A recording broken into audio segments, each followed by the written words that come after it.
she's never made me feel this way or said anything, but like I feel so guilty and horrible. Pete Davidson is opening up about the darker side of fame and how it's stolen from him one of life's most private joys. Just 1 month after announcing that he and girlfriend Elsie Hewitt are expecting their first child, Pete revealed that the news wasn't something they chose to share, it was something they were forced into. During an August 13th interview on The Breakfast Club, Pete explained that media outlets had discovered the pregnancy, and while some gave him and Elsie a little grace, the choice was ultimately ripped away.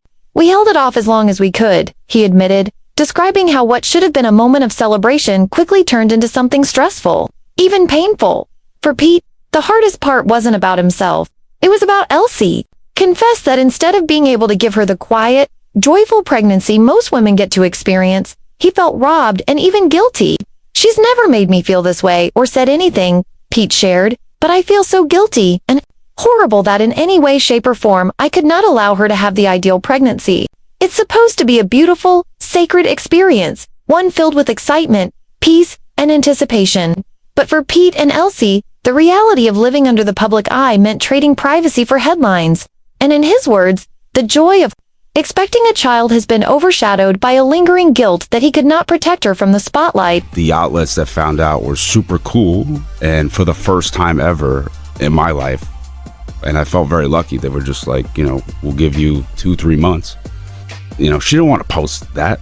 Like, first of all, anyone that does that, you see that and you're like, this is corny. Yeah, for sure. You see they're like the ultrasound, and then but we were not given a choice, and they held it off as long as we could. And it's supposed to be a beautiful experience, and she's never made me feel this way or said anything, but like I feel so guilty and horrible that like in any way, shape, or form I could not allow her to have the ideal pregnancy that almost every woman gets to have it and